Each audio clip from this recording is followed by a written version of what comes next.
the more I wanted to learn.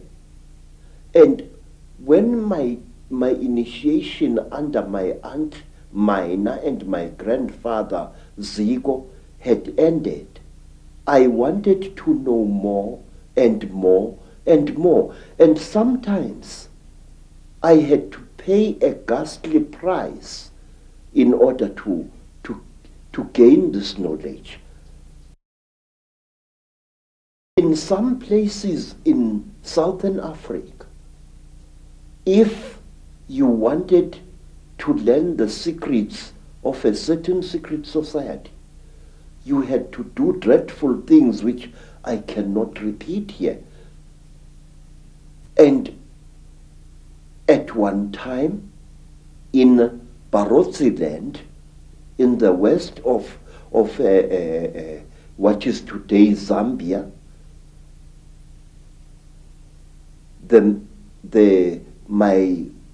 my teacher said, look, how far are you willing to go in order to become one of us?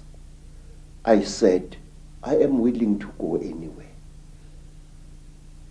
He looked at me and he said, listen, educated man, we are tired of people like you.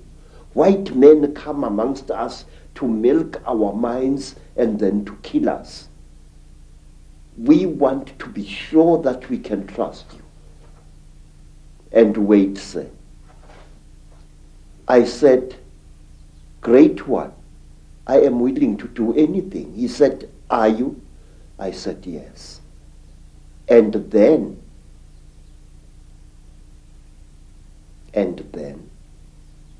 they went into a graveyard, and from there they removed the hand of a corpse, dead 2 days, and they brought it and they challenged me to cook it and eat it. I did so. And these were the peoples who first told me about a race of highly intelligent beings which they called the Chitauri, the talkers, a race of creatures which look like reptiles, who have ruled the world for hundreds, if not thousands of years. Through this dreadful act, I was able to gain knowledge which was denied to even the highest Sangomas, because they would not go through the ritual I went through. Start looking then at the force that is the common theme through all this history to the present day that's been manipulating these highly malevolent, highly destructive situations.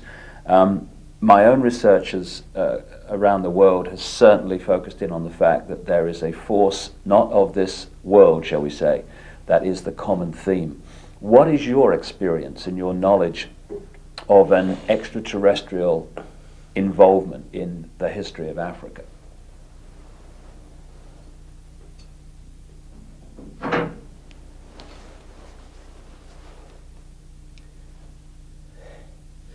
One of the most secret stories that was revealed to me, sir, is about these beings.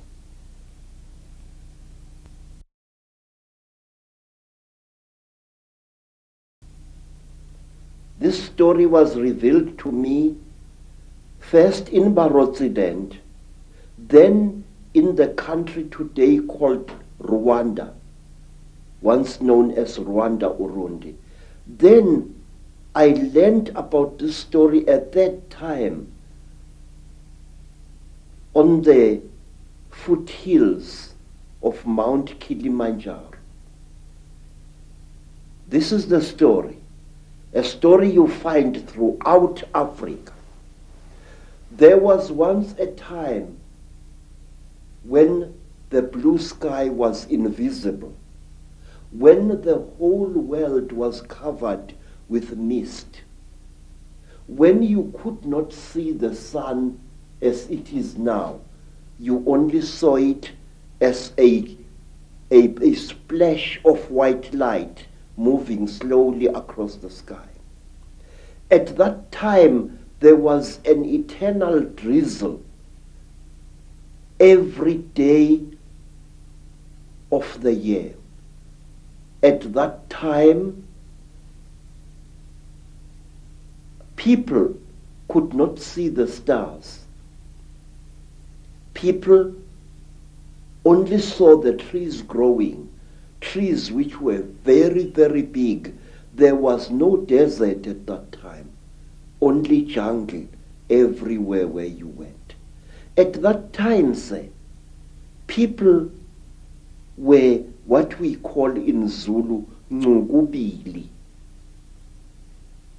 A human being was both male and female in one body. And out of the sky, one day, came terrible objects. They were like gigantic bows made of huge gleaming gold. They were shaped like bows without strings, and they were bigger than the biggest mountains. They came out of the sky bringing great noise, black smoke, and fire with them. And out of those huge objects came them. At that time, sir, human beings could not speak. We had no gift of language at that time. And people had, however, great mental power.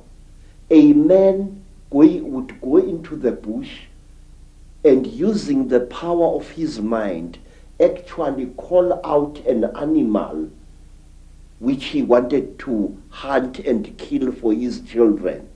And the animal would appear and kneel down before the man, and the man would kill the animal and take it home. But when the Chitawuli arrived in Africa, they told our people that they were gods and that they were going to give us human beings great gifts on one condition: we had to worship them and accept them as our creators. Some told our people that they were our elder brothers and that this earth had produced them generations ago. And they said they had come back to the green womb of their mother and that they were going to make us into gods. What they did, they created a very strange pair of caves in the land. They dug 2 caves. In one cave was a green light, in another cave was a red light. And they drove human beings into these caves. And each human being had to choose which cave the human being wanted to go into. And those who went into the green cave came out as women. And those who went into the red cave came out as men.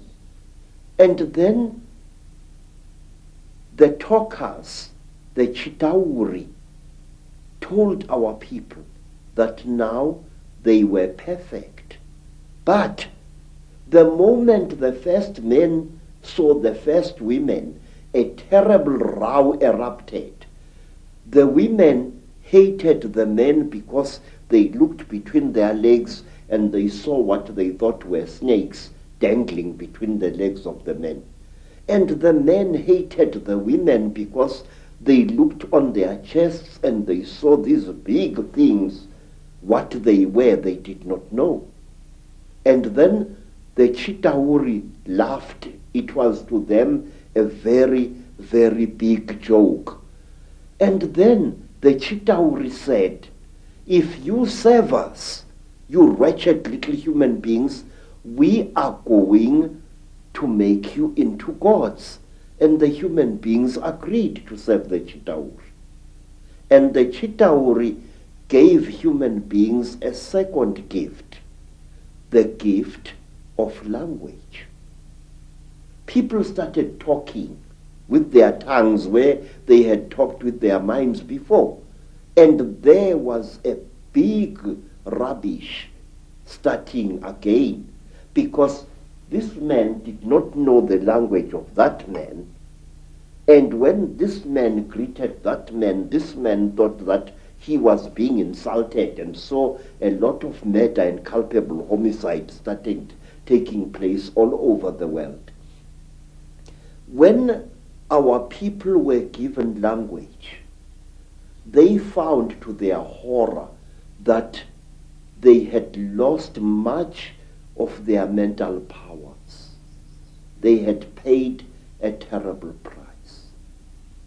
But the Chitauri were now the masters of human beings.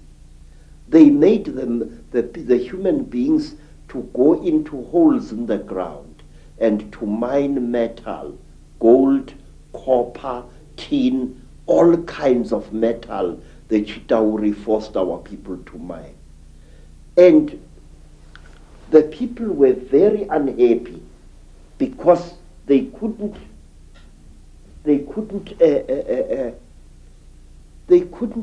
cope with the new sexual differences which were there now between men and women.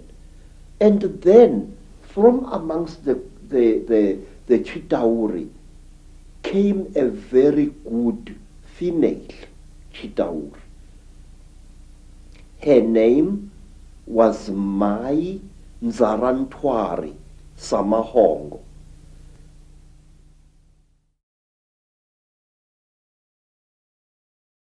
Mai Nzarantwari Samahongo was the senior wife of the terrible chief of the Chitauri, Umbaba Gorontwari Samahongo. She was sorry for human beings, this great reptile lady. She said to the poor people, "Ow, you are unhappy." And the people said, "Yes, great one. We go into the holes every day, we dig the stones and we bring it to the gods, but we are not happy." And Mai Nzarantwari scratched her scaly chin and began to think and to think. She was terribly ugly. Her eyes were awful, like lights in the darkness. But she had mercy in her heart, and she taught the men and the women how to make love.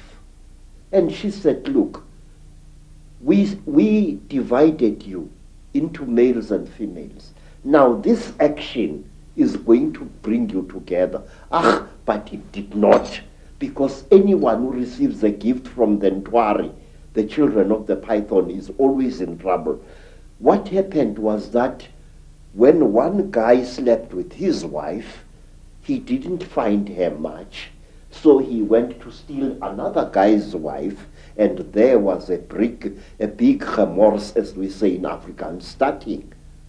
So men started stealing each other's wives and each other's girlfriends, and women started stealing each other's husbands, and there was a big nonsense in the land. And King Umbaba, the terrible lord of the Ntwari, the reptile people, said, "Look what you've done, you stupid old woman. Now these people, they are making such a noise. Listen to all that screaming in the bush. They are busy making love there, and our gold is not being dug, and you are responsible for this." Nzarantwari thought and thought and thought and thought, and then she got a plan, and she said, "I will make them stop. When they make love to each other, the female is going to get pregnant. And when she is pregnant, the male is going to leave her alone, and that noise in the bush will not be so disturbing to you, my lord. And Baba said, you had better. There is no production here. And so all the women in the world was pregnant, and Baba was furious with his wife.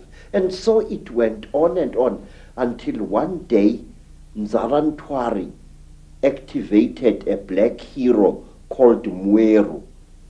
And Mweru challenged the great chief of the serpent people to a fight.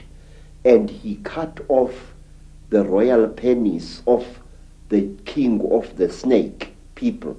And that caused a big war. Mweru ran away. But Baba, the terrible chief of the people, caught him and arrested him and brought him to his village. And there, the great chief Gorontwari Baba said, look, you cut off my thing, and I have replaced it with one made of gold, and I can't make love to my wife anymore. You think too much, you wretched little human being. Now, Baba had a terrible nail in one of his hands, a claw. And with this claw, he drove the claw into poor Mweru's nostril, making a terrible hole into his brain, and he started drinking Mweru's brain, and then he threw away the corpse. To this day, sir, we believe that the people, the Chitauri people, they eat human brains. And strangely enough, scientists have found skulls where the human brain has been removed and eaten by someone or something. Well, the hearing you speak here, so many things come to mind. First of all, you're saying that telepathy was the key form of communication before the Chitahuli, the reptilians came. Yes, sir. And I guess it's like a muscle. When you use it, it gets more sensitive and more powerful. So the more you use your telepathy, the more powerful your mind got. And then when language came, it almost brought us into this three-dimensional world and disconnected us from that mind power that we had before. Yes, sir. And it's also interesting that the story that you talk about, the language being given, and then the different languages being given. And of course, that turns up in the Old Testament, in the Bible. It turns up in stories all over the world about the fact that we were divided by language so we could communicate. And as someone who publishes books, I know today how difficult it is to communicate through books when you've got endless different languages. So it's been a brilliant form of control for a long time. Yes, sir. Even now here in South... You know, the problems of language can be funny, but it is the same situation, the divide and rule, that is actually, in other expressions, created this tremendous turmoil in Africa and other places in the world. Yes. And we're looking from my research, and staggeringly hearing you talk, you're saying exactly the same as I've come across. It's incredible confirmation that a reptilian race from another world has been behind the manipulation of humanity for a very, very long time. Now, what do these Chitahuli actually look like, the reptiles?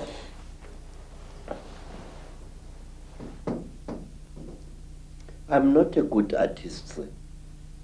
You're better than me, that's for sure. But this is how we believe the Chitahuli look like. They were created in this... You see, sir,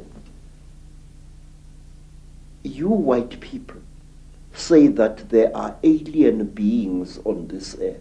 No, you are wrong. The earth in which we live has produced 24 different races during its long existence. Please, sir, this is how a Chitauli looks like. It stands about 11 feet high. It is a very slender being which seems not to have a bone structure. Its fingers have no joints. They are more as if the bones in here were flexible. Some of the Chitauri have got 3 claws with a thumb. Some have got 6 claws with a thumb. And some of the Chitauris have got horns on their heads. And what surprises me is this. Some film producers, like the producers who make the films Star Wars, George Lucas, often show creatures in their films which actually exist, which even the most uneducated of Africans who knows this Chitauli can identify. For example, in the new Star Wars film, what is it called? Star Wars or something like that. There is a creature who amazes me called Darth Maul. Darth Maul is a red and black being with a ring of small horns right round his head. That is exactly what the Chitauli look like. Some have got ordinary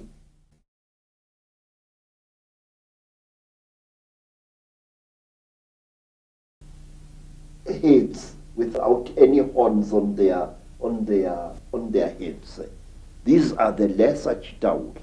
But the royal Chitauli have got a ring of sharp horns all around their heads.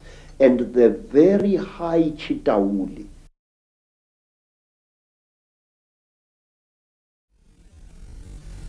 like their king, Mubaba Samahongo, they have got very long horns which grow this way. Not that way like a bull, but this way like certain antelopes. Now, I just wonder where these film producers get their information from. And in one strange film, which my student called me to come and watch, the thing called Stargate 2. Mm-hmm. And in that film, there was a creature, a very slimy, cream-colored creature with heavy wrinkles on its face. It was a spitting likeness of Mubaba Samahongo, the terrible emperor of the Chitauli. Well, clearly there's a tremendous amount of knowledge of what's been going on and what is going on, which comes out symbolically through films and areas of communication like Hollywood. But the thing that I'm totally stunned the more I talk to you about this is because I've been all over the world having people give me descriptions of seeing reptilian type figures, particularly people in positions of power in the world, changing into a reptilian figure and coming back again. And what they describe seeing is exactly what the knowledge of ancient Africa talks about seeing. We're talking about the same people there, which is an astonishing confirmation. And the eyes is something that keeps coming up being described. Yes. Tell me about the eyes of the Chitahuli. Say, a warrior Chitauri has got eyes like a snake.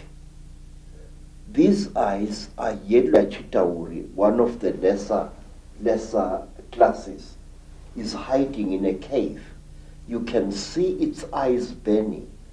But a royal Chitauri has got 3 eyes It's got the yellow eyes, which glow in a strange, almost ice-like way, like jewels, like certain types of yellow jewel.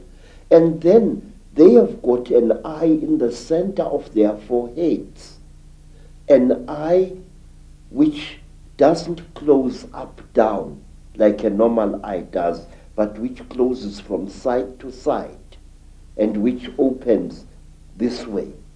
Now this eye of the Chitauri is the eye that kills, because it can knock a man down just by the fire, the glare that comes out of it. Is this where the a constant recurring theme of the evil eye comes from? Yes, sir. Yes, sir.